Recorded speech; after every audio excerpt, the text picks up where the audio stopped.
Hi guys, this is Mark.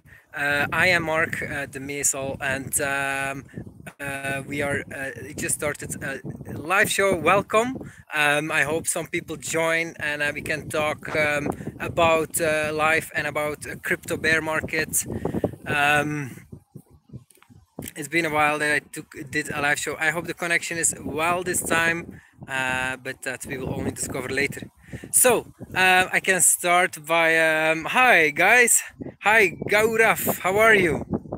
Um, by discussing Rick Valkevink. I think this is an amazing person, Rick Valkevink. And this is one of the few people that was already promoting Bitcoin when I joined in 2012. And he already had a history, Rick Valkevink. He has a YouTube channel called We Are All Satoshi. And I really recommend that so highly because and I just shared a video of him it's just so good.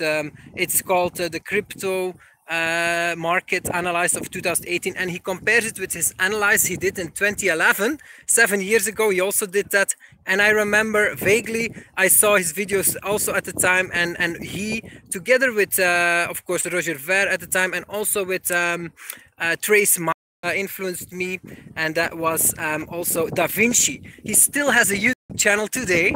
I really recommend checking that also out. Da Vinci, his channel, and the channel from Rick Valkevink is absolutely amazing. Yeah, his analysis of the crypto market 2018. In summary, I completely agree with him. Like when I joined Bitcoin in 2012, I was really impressed by sending money to someone else on the phone, and the other person receives it immediately. And that was like a big step forward compared to the traditional banking system that I was using. But today, that's not the case anymore. Like the traditional banking system has catched up, and there are many apps today where you can just send money to other people and receive it immediately. So like really crypto Bitcoin, of course, especially really missed out. Like they had an amazing edge, an amazing advantage, but they were not able to how do you say that, solidify this. And today Bitcoin is actually declining in adoption. That's really a real disaster, huh? And so I think as an investor you really need to think about invest in those things that are able to offer something that the traditional banking system cannot offer, and for that there are just check out his video. I think it's really worthwhile. Hey guys, welcome to the live show. I'm here on Diana Beach in Mombasa, Kenya, and it's really very beautiful here. Tropical, warm, and I love it so much. Normally I'm in Nairobi, but it's much colder there, and it's not that far from here.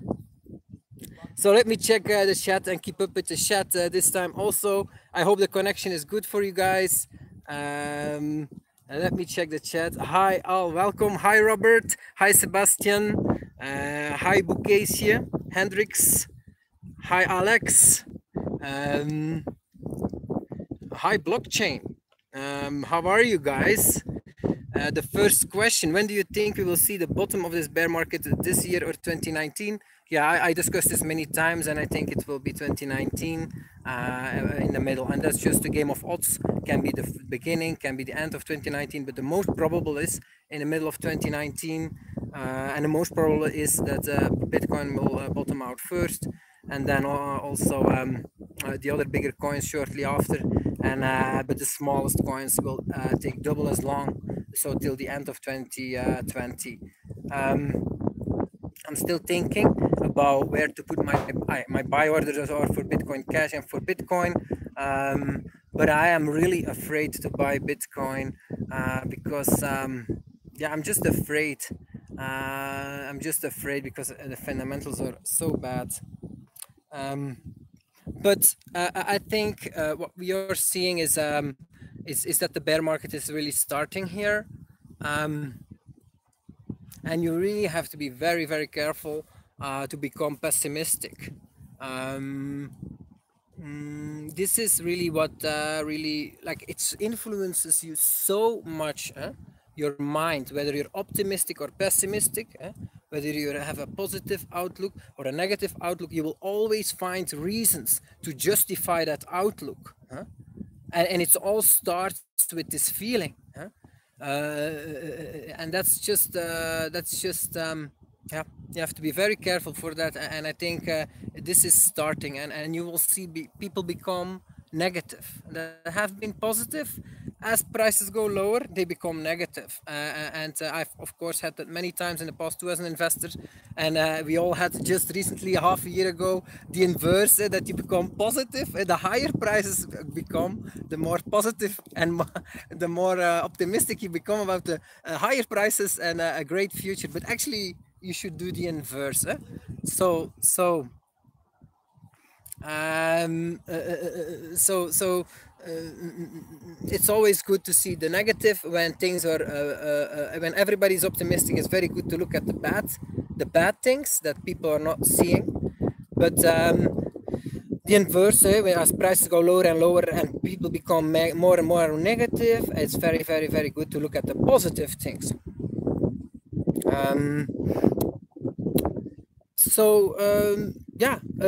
There's also one other very important thing as an investor, and that is that just the reality that after this whole initial phase of the crypto boom or bubble is over, we will get a huge bear market, and I do think there will be one more bubble, but after that a very long bear market again. But I think that just in the end, as always, there will be like the market, there will be three players that take 80% of the market. Only three players. And the remaining 20% is divided by hundreds of players. So this is the challenge. You can see that with internet companies before 1999 in the initial, the first boom. You have a real expansion in the amount of offerings, the amount of internet companies, and for every crazy idea you have an internet company, but then you have the big bust, and many companies fail, but some rise to the top and take the whole market. And in the case of internet, that was Google, some other big companies. I'm sorry, I just Google. Yeah, Microsoft took also a big piece, and then later Facebook.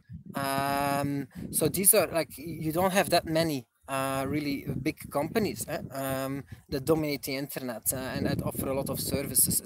They really, like, if you look at the income and the market share, it's just a few companies that take the biggest. It will be the same with cryptocurrency. So the question is, which coins are that today?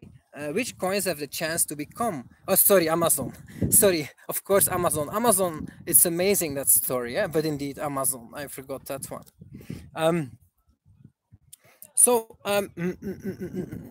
This is the question I ask. And so I invest in only three coins right now: Bitcoin Cash, Byteball, and a small coin, Bismuth. The chances that it becomes Bismuth is like 0.0001. It's like very low. The chances that it becomes something like Byteball is there, but it's also extremely low.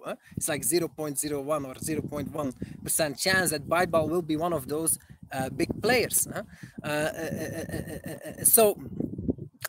And in your portfolio, you do want to have at least one of those companies that will become big. This will save your complete portfolio if you're wise to hold on to that asset. If you were wise to invest just a little bit in Google or just a little bit in Amazon in 1998 and 1999, sure, you would have lost a lot in the big bear market after actually both of these companies went also down 80-90% in 2000 till 2002, 2003, but later become huge market leaders, taking the whole market. And so if you just invest a little bit in that and you just keep it in your portfolio, all your other investments, coin investments that can go to zero and will go to zero, some of them will be not a problem, because this one investment will make up for everything and make you rich if you hold on to them.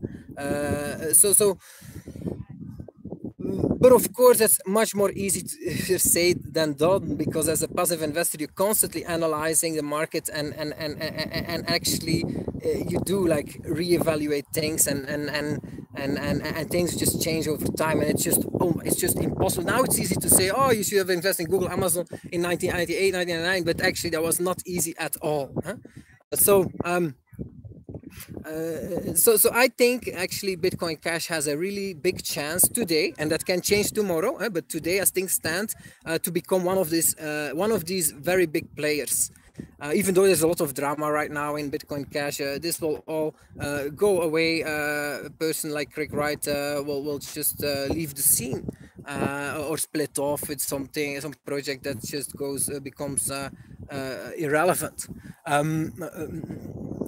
It's just that what you really need is a vision, a strong vision, and a working business model, and a strong ideological drive.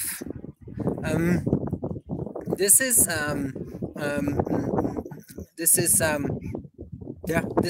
really necessary, and this is something I see in the Bitcoin Cash community, but it's very rare. Not so many communities have that. Let's look at the questions. Hi, show. Hi. Let me see. Hi, Burajaga. What you think about the competition between Stellar and XRP? Who will win? Well, that's a good question about asking the wrong questions. To me, both of these projects are of no importance. Hey, how are you? Fine. Good. I don't think a coin like. Oh, sorry, I'm busy. Thank you. It's just that like this coin has no ideological drive.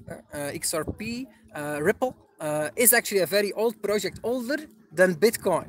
So it has really also a strong, and I've seriously underestimated this project. Like they have a strong vision too, but the vision is not ideological. It's practical, and so their approach is to get their way in via the banking system. Have banks adopt their system to exchange money. But this is the same as basically.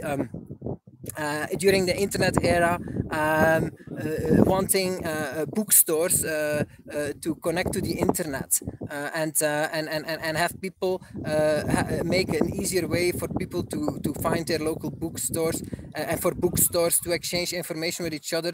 But this is just, I think, the wrong focus. The bookstores is just absolutely a thing of the past in the world of the internet. There is no future for it whatsoever in a brick and mortar bookstore. It's over, and the same is true for the internet currencies that are spawning today. It's over for the banking system in the long term. It's over. So trying to like hook up banks. They are landing here with the parachute. They are jumping from a plane. Really cool. There's another one. Where is he? I can hear him. Oh, there he is. Two of them. Very cool. I once jumped off an airplane, but I think I smoked some marijuana the day before, and that did not go well. I totally freaked out, and actually, when I jumped out of the plane, it was with two. There was like someone leading, and then I was in front of him, but he didn't say anything to me. Like I got almost no instructions, so we jump out of the plane, and that went well. Okay, I keep my hands. I look at the sky, at the horizon, and not at the bottom. So that went all well. But then when he pulls the parachute, I feel that I'm only connected here to him, and there's a lot of force suddenly on it. So I think I'm gonna like disconnect and drop that. And so what I did was I grab him, and he says, "No, don't pull," because I almost pulled the parachute off. Jesus! And then I was totally freaking out. I'm like, no, and I was like so scared. And then he starts to do these very rapid tours down, that you're like almost falling at free fall too. So that was like, no, stop. And then I swore to myself that if I survive this, and I will land on the ground alive. I will never do that again. So that's why I'm just watching them now. So, but marijuana is a very bad idea if you're gonna do some kind of like things. I also went one time on an attraction on the just kermis, we call that in Dutch, and it was something in Amsterdam. It went very high, like, and also was high, and this was such a bad idea. I was totally freaking out. So I don't recommend that, to do that, things like that high. So let's take a look here. The other questions. Hey, Ethereum reducing their block rewards at the behest of people crying about dumping price. Again, this happened the last time too. Talk about monetary policy. Reduce issuance inflation when people need pumps. Monetary policy is very important, of course, in cryptocurrencies, and but I think it's like really this is extremely important, and it's really done wrong for the most part. Bitcoin proved that it's possible to have just a reducing inflation, and that the inflation only pays miners. It's possible to have a successful coin with this model, meaning there is no payment for nobody. You have to buy your coins. Like, you can mine coins, but the expenses you have on mining is almost the same as just buying the coins outright. So basically you always have to put money down to have the coins. Also, developers and marketeers, people that work for the coin, also don't get any coins and have to basically put money down. This is a crazy business model. This has never been seen before, but it has proven to work with Bitcoin. However, you could say that actually no, because it failed with Bitcoin, because Bitcoin has been hijacked. What happened is that the developers built another system on top of it, where they can charge fees, the Lightning Network, and did it in such a way that they are forcing people to basically switch from the Bitcoin network to the Lightning Network, because Bitcoin will just become more and more expensive to use, and so the Lightning Network is the relief. And so basically you could say from that perspective that Bitcoin failed. And it is a long history in that. There was like a lot of trials to really pay developers, and many people, Bitcoin early investors, have paid developers. There was once a Bitcoin foundation paying developers and all that.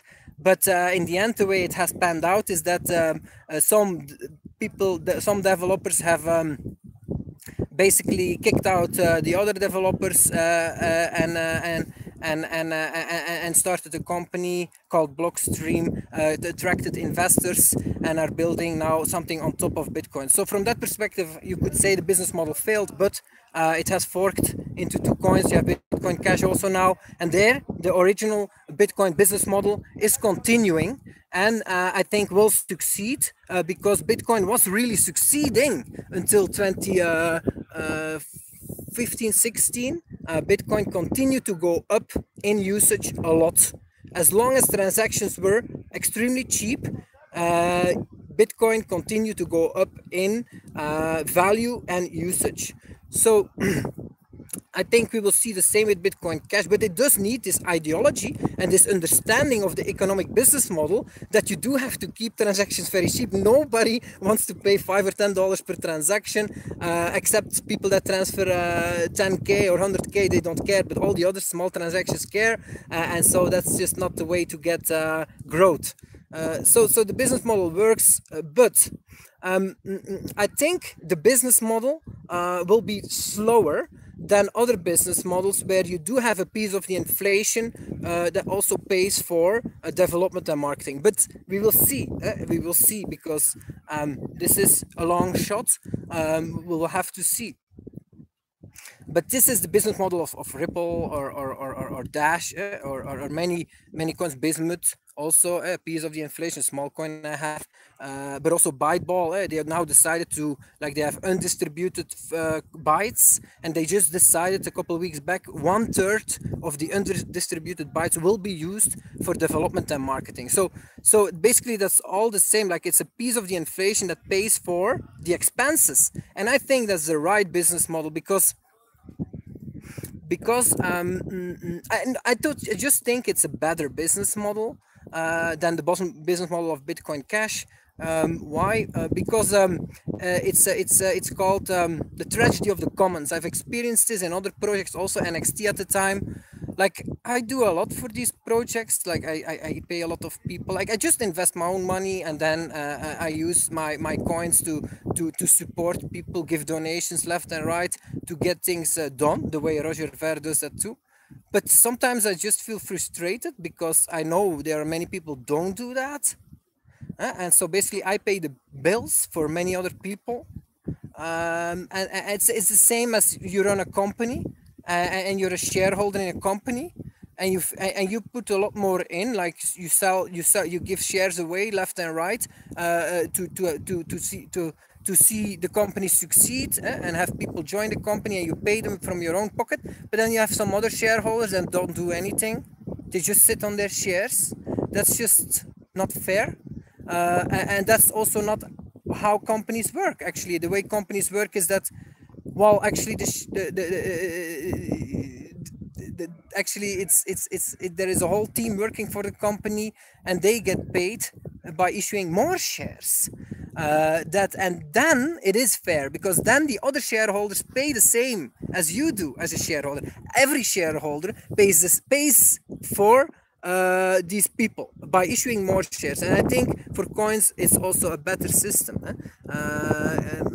that to issue more coins and pay that way for everything. Of course it's you could say centralized, but I think that's just that every coin is centralized, also Bitcoin or Bitcoin Cash. There is more ideology, but in the end it's also centralized in the sense that while the proof of work system always leads to centralization, just a few miners can do 51% attack, but the development also ends up usually just like a few people that really decide where what direction it goes. For the marketing also, it's only a few faces that really pull the project forward. And so you also always, every project ends up like just a few people really pulling it forward, and in that way it's centralized, because if these people drop off, well, the project will likely go downhill. I don't know if I answered your question a bit, Havo. Hey, I don't know what's happening with Ethereum right now, but the important thing about Ethereum is, of course, it's proof of work, and they planning to convert to proof of stake, and I think that's a very good idea. And I think also politically, Bitcoin has done the right approach there by starting proof of work, because that was really necessary to attract a lot of people to it, to invest in it, and to believe in it, because proof of stake was too controversial. But at the same time, he has really given a lot of credibility to proof of stake by promoting it. And I hope they succeed in converting it to proof of stake, because I think it makes a lot more sense. Actually, it leads to much more decentralization and much less waste, because and security for a 51% attack. Robert Kinsey, hi guys, welcome to the live chat. He asks, Robert, how do you go about assessing an investment? Your take on Byteball as a different business model really piqued my interest. Thank you so much, Robert. Yeah, I think I just answered your question. Let me know if you need if you have more questions, Robert. Hi, Steve, welcome. So are you going to move out of your position of Bitcoin Cash since this new debate? Hope Forever reckons she is going to move out of BC Hash now. What do you think of this? Yes, I saw her video. I really don't agree. I think she's the bear market is getting to her, and she's just yeah, becoming pessimistic. Okay, that's just my own opinion. I could be wrong. She's very smart. She studies in depth the whole situation. She's disappointed BC Hash is centralized, but I've always thought that that's the case. All coins are centralized. That's just an illusion that they are decentralized. I'm not but I think the most important thing is what I said in the beginning of this live show. Like there are only going to be a few coins that really succeed in becoming big, and only a few coins, like 3 coins, will have 80% of the market in about 10 years time. And I think like letting go of Bitcoin Cash for privacy coins, which he's planning, is the wrong move. Because these privacy coins, Zcash, Monero, have a much lower chance to become one of these 3 big coins. Even though they offer privacy, that's true. But I think privacy is extremely important, but I think something like Bitcoin Cash can offer that also over time. But has the lead in merchant adoption, and this will just grow much faster if you do that right than the black market adoption. That's a much smaller market.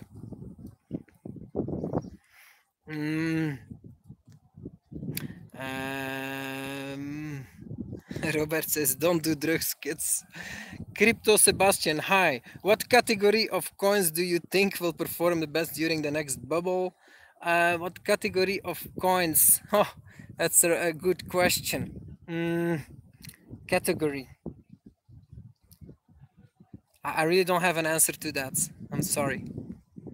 Looking good, Mark. Love your work. Thank you so much, NYC Bit. Hi, Peter Wolf. Hi, Mark. What do you think about the Illuminati? Well, I think the way politics works is that it's a democratic system, so you have elections. I think like it changes over time, the people that rule the world. I don't think there is like an Illuminati. But I do think sometimes some people become very powerful behind the scenes, but they come and go, like with everything. And I think 9/11 was an inside job, quite clearly to me. The way the towers collapsed is clearly a controlled demolition. Like it's not possible that steel towers like that are built to withstand the strongest storms collapse in their own footprints from a fire or a plane crashing into it, or a fire from just some kerosene fuel. That's all really like just so easy to see. And so the question is like what's happening here, and this is just a false flag attack, and many countries do that.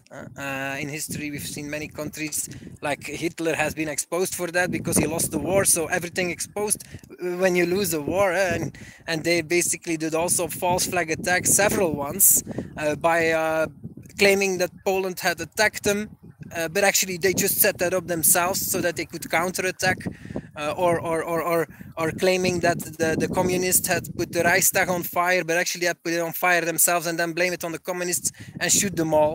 So these things are very common, and governments are war machines. So they do this kind of evil stuff. And so if you have the wrong kind of people that get into such powerful positions, they can do very evil stuff. And this is what's happening also in the West from time to time. So you really have to be very, very skeptical and careful.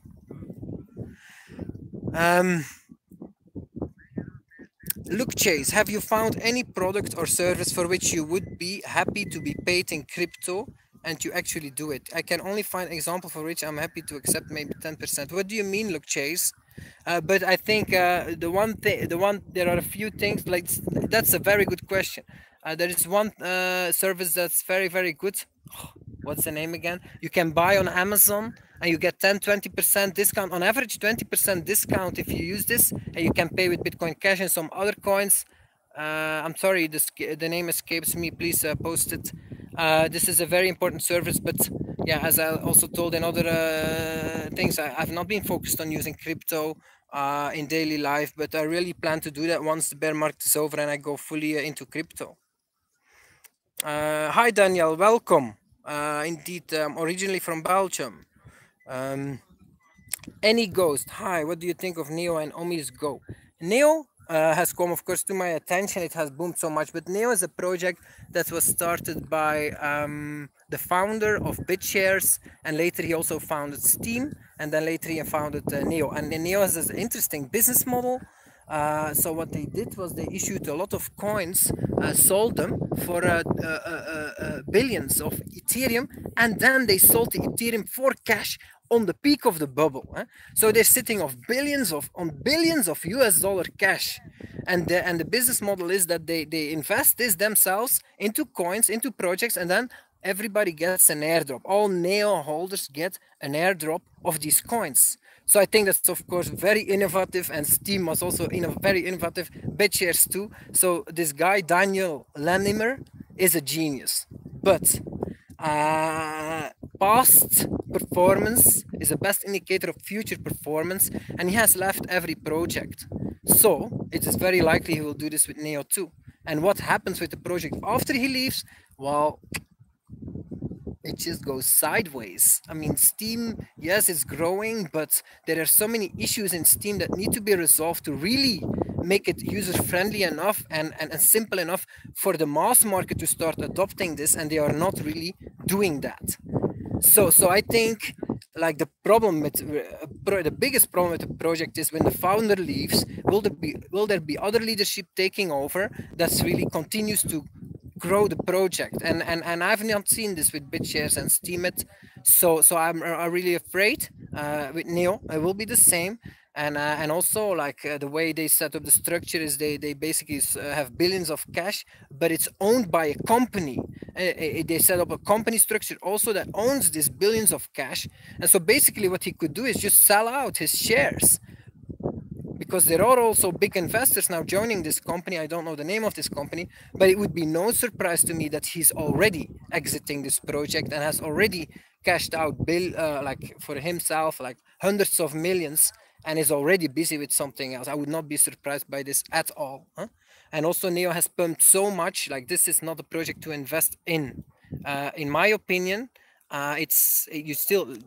Projects like this, if they just entered the market, they've gone up so much, we really need like a very long cool-off period to see how low it will go and to see if it's really gonna like deliver on all these promises, and the bear market is a perfect time for that. So I would say reevaluation in 1.5 years time, 2 years time, to see how Neo is doing really before investing.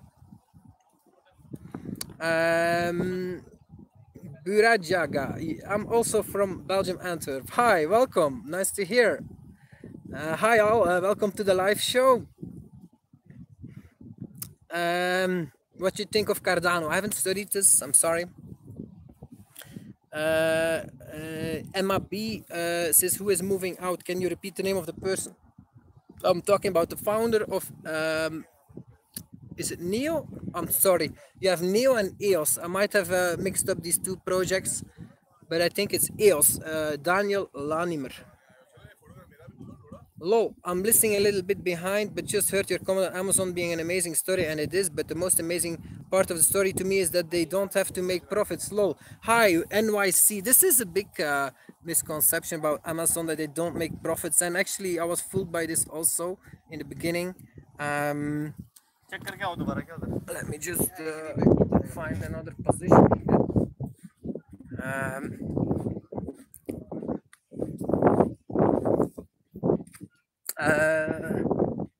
So let me find a place here to sit, but one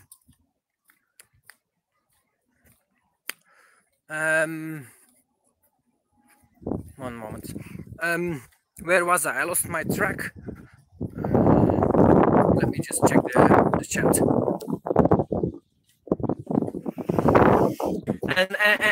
And so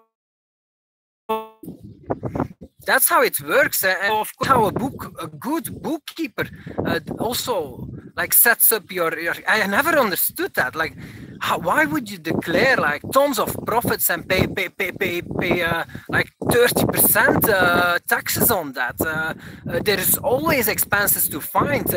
Expenses can be just hiring people to do more work and expand the company. So I just think that's just proper bookkeeping, and Amazon of course has done that from the start. And then many people say, but the company doesn't make profits, but actually it's expanding rapidly every year in turnover, and the value of the company continues to go up, even though if you look at the books, they're not making profits. Actually, the value of the company does go up a lot, even without declaring profits. Um, MT Mark, can you arrange an Antwerp meetup? It would be cool to meet in real life. Maybe I will think about it. Steve, yeah, I was surprised at her reaction. She's very sharp and does study in depth. That's why I listened to her and you. Yes. He was talking about Dope Forever, about thinking of switching out of Bitcoin Cash to privacy coins. Carbon Craft, Litecoin will get privacy feature. That's good to hear for them. Emma, anyone know who is moving out of BC Hash? Ah, that's the person, yes. Shimmer, I only have 4 coins, Civic, Self Key, and the key. Also, Utrust. Do you think identity platforms have a shot of being big players in the market? Actually, that's a good question. I have not studied identity platforms. Shimmer, I'm sorry. Thank you for bringing that up. But I do know Byteball also offering an identity feature.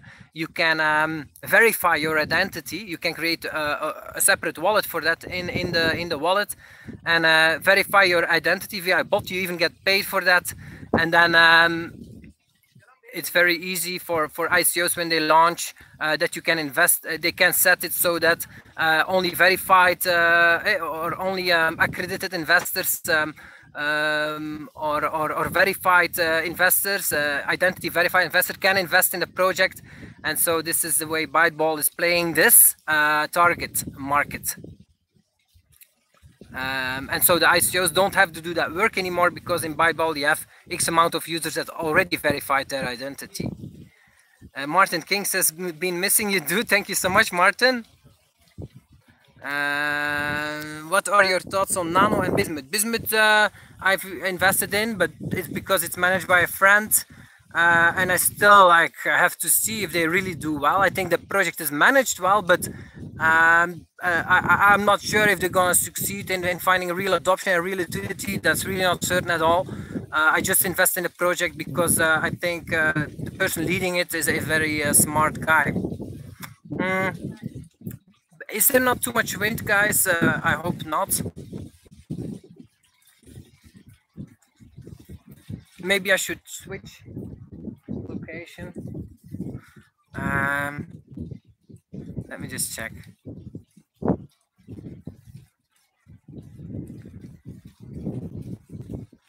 Julian says, I think in a recent podcast he said he heard. Let me just go here. What is a security token? I don't even know what that is, and the average investor also doesn't know what that is. So I think it becomes too complex. No, I think the foundations are set early on, and okay, we're 1995, I would say, if you compare to internet companies, but that means that we already. There are still some big companies that will start and that don't exist yet, but it will not be complex topics. Let me see. I believe it's let me see what else we have here. I'm sorry. I think I found a good spot here with a good connection. Nano, I have not studied. It's a competitor of Byteball. It is also using DAG, DAG, so not a blockchain. But I have never studied a project. This is something I might do in 1 year or 2 years' time when I decide to invest in altcoins.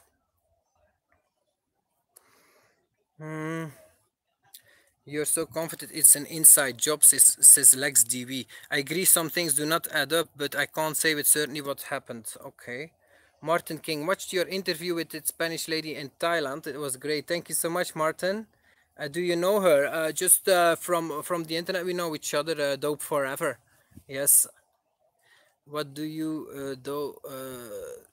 think? What do you think about her comments on BC Hash? Please rewatch the show because I answered that question in the beginning. Luke asks, there are so many projects being started using private blockchain, DLT, BFT tech. It seems to me that interoperability is a must to increase the chance of survivability and usage. Do you agree that interoperability is a must to increase the chance of survivability and usage? This is very complex. I'm so sorry. I don't understand such language. Um, mm, or are we to look at them as useless? Private, you are mixing Neo with EOS. Okay, thanks, Seaman. Nice to see you. Look, Chase. Private blockchains. Yeah, that indeed does not make sense. The blockchain is an idea that you can do something with other people that you don't know, but you can do it without having to trust them because the information is visible for everyone and is for certain correct. And so that's the whole point of a blockchain. So you make that private, you lose the like private connection already has trust, so you don't need a blockchain, and it needs to be public.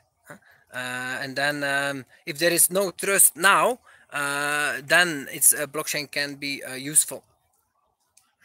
Mm, I'm so sorry. Did I mix up these projects, EOS and Neo? I'm so sorry. Yeah.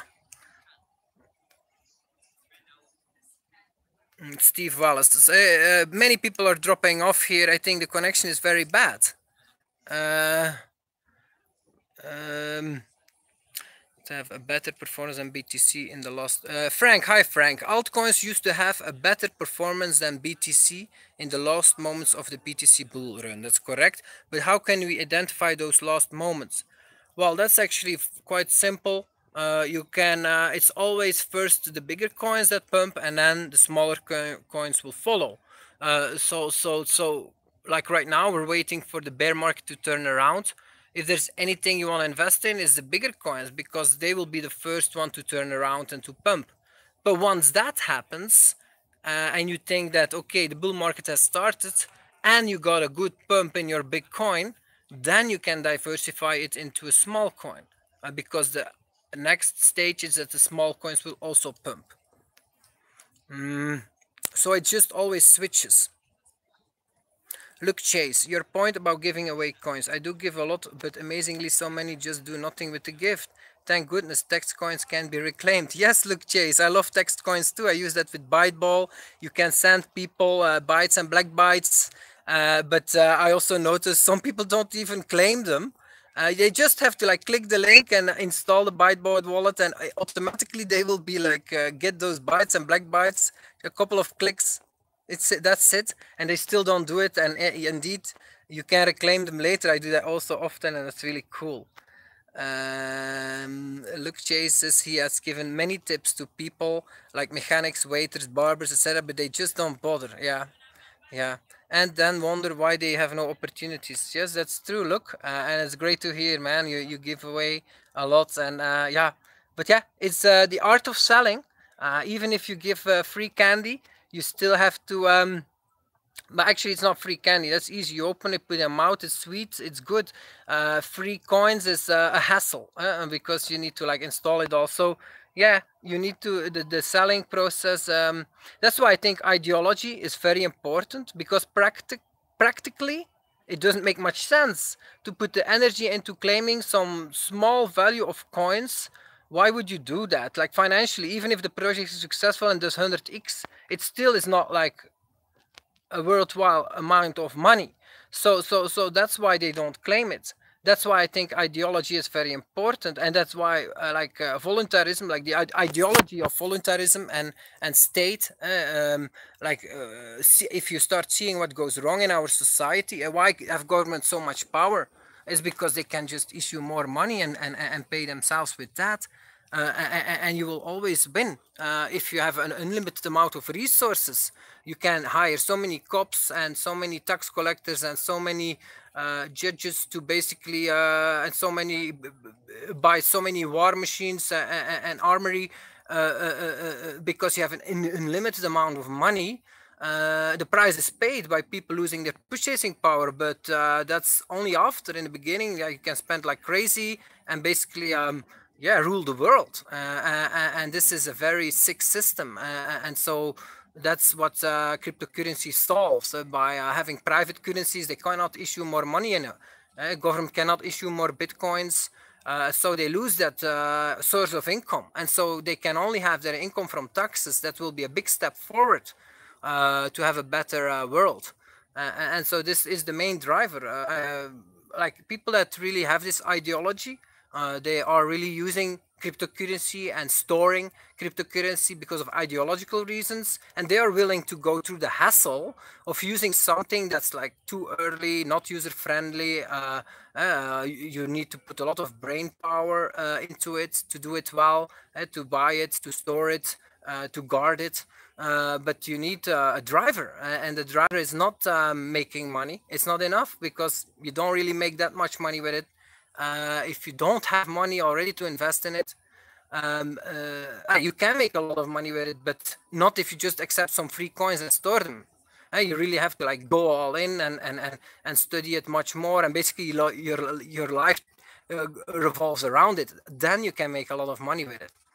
So, but you will only do that if you're really looking for a solution in your life to have a better life, or to see a better world. Julian, hi. I heard a recent podcast where a hedge fund manager said that the next boom. Oh, sorry, we did that already. Hi, Robert. Okay, another question. Hi, any ghosts? So, Mark, just for a clear recap on your take on privacy coins, you think privacy coins will die once legacy coins with greater network effects like BTC, LTC, BTC, BCH adopt their own privacy features? A good question. I think it just depends on per project, and it's a very subjective. But for example, I don't think LTC will do well, even though it has a strong network effect. It has a leadership role in merchant adoption. But I don't think it will do well because it's a copy coin. They don't really have true visionary leadership. They're just copying some things that they believe is successful, and so they were first to copy the Lightning Network now. But this is just wrong. Like they follow the wrong visions, and so the leader itself has sold out his coins at the top, and then says things like, yeah, because I don't want no conflict of interest. This is totally ridiculous. That the leader of a coin sells all his coins at the top because he wants to like have no conflict of interest. This is just like this makes no sense. So all the like LTC don't see a future in it because of poor leadership, because of poor vision. And the same with Bitcoin and BTC. I only see a future in Bitcoin Cash, BC Hash, because of good leadership and the right ideology and the right vision. And the privacy coins the same. Some privacy coins I don't see a good future in because of big problems, and I differ greatly with some other people in opinion. But Monero I've studied a lot, and yeah, I still think that even though they do extremely well in adoption, and they are really one of the few coins in this world that have real utility that people really want to use because it offers privacy, so it has a real adoption in the dark market. And they've led the project well. It was an amazing investment in the early days, and I totally missed out on that. But yeah, I think there is a lot of negative stuff going on in that community, a lot of bullying, trolling of other projects, and also the leadership like copies the wrong people, and they also like copied the whole idea that, oh, you cannot scale on chain, and so they also allowed fees to explode on the Monero network, and now they are addressing this, but I think it's slow, and also like it's not user friendly to use. Like you try to install a Monero wallet, and it's just like it's not user friendly to use. I think it's a little bit like the way Linux versus Windows at the time. And like sure, Linux is better tech, but it's not just. It just has the wrong attitude, the wrong kind of people. The wrong kind of like they don't target mass market. They are hautain. They are yeah. The leader Ricardo is just an in-your-face bully sometimes. Like this is just not the wrong approach. But they have been doing very well, and you do think I have to be careful because they do. Like they are scaling on chain also now. They have something that they are developing now and will be released soon, where the transaction fees will be cut by 4. They say. So I have to be careful. It's certainly a contender, and the same for Zcash. But both of these projects, I'm just not very enthusiastic about. But it's very subjective. I could be certainly wrong. Julian. Okay, hi guys. Welcome to the show. We're already 50 minutes in, so we're gonna have to wind it down. Let's go to through the last questions. Hey Mark, good content. Thank you, John. Attila, so what are you drinking? You look like a whiskey drinker. Well, I love cocktails, but alcohol, it's nice, and sometimes I do drink everyday alcohol, but sometimes not. In the past few months, I have not. A very nice surprise, Rich says. You were the first thing I saw on popping on YouTube for a break. Oh, great, Rich. Welcome. Hi, Frank. I think that store of value coins will boom long term. Stability and real use of as cryptocurrency are not possible without a lot of market cap. What are the alternatives to BTC as a store of value? I think that's really wrong, Frank. Store of value is not something that leads, but it follows. People will only use something to store value in if they can really use it everywhere. Like people are only willing to use keep euros or keep a fiat currency or keep dollars because they know they can spend it everywhere. Everybody accepts it. That's why they also want to store it. Even if the value goes down over time. This is the most important thing, like who will accept it too. And that's why people don't want to store gold for the most part, with a few exceptions, like 1% of population wants to store gold, but 99% of population does not want to store gold. Why not? Because nobody accepts gold as payment. This was once 400 years ago was totally different. Then 99% of people was willing to store gold because you could like pay with it everywhere. But that's long gone. So store of value is only as a consequence. So what you want, like you will see that the coins that are mostly accepted will also be mostly stored. So you have to look at what coins are really picking up in adoption, in usage, are being accepted more and more by merchants or other players. Adamantine, hi, nice to see you, man. Look, Chase, not sure where you're right now, but have you noticed any crypto business opportunities there that you would like to try or invest in? Wallets for street side markets, stalls and taxis. I'm in Kenya, Mombasa now, Diana Beach. It's very nice here. But no, I'm not really busy with the local cryptocurrency scene. I don't have the time for that. I'm busy with my dating and family life, and next to that, I'm busy with crypto, but that's usually online. Yeah, but that will change. My strategy is to invest in crypto fully when I think the bear market has completed. So around 3,000 for Bitcoin, around 200 for Bitcoin Cash, around 70 US dollars for Ethereum. Like if we reach such prices, I will go all in or almost all in and start to focus on really using crypto and getting involved locally in communities. That's my plan, but we will see. Looks amazing where you are. Thank you so much, Adamantine. Steve Wallace, I meant to say, what do you think about Oracle coins like Chainlink and Arc? These coins are looking to connect the whole cryptosphere, connecting across different platforms. I really don't know Chainlink and Arc. I have not studied this. I'm sorry. I'm really out of touch with a lot of the new offerings. Aaron says, go ride some lions. Yes, I did some safaris. It was nice. I think we're through the chat here. Thanks so much all for joining. And I wish you all a great weekend. Please rewatch the show if you haven't. I'm telling a lot of important things at the start. I will put the links down to Rick Valkevinke, his channel. I think it's amazing. And I will link to his latest video about the analysis of the crypto markets. It's really, really good. And then I also will link to Da Vinci, his channel. He's not posting many videos anymore, but he's also a crypto legend, highly not known these days, but he was there in 2011 telling everybody buy Bitcoin when it was $1, and was laughed at and ridiculed, but he proved to be right, has and continued to make videos from time to time. He's also predicting that there will be a bottom around $3,000.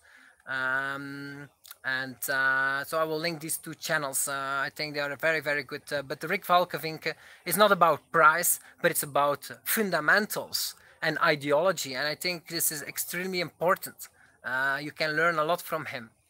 Thank you all for watching, for joining, and I wish you all a great weekend. Bye.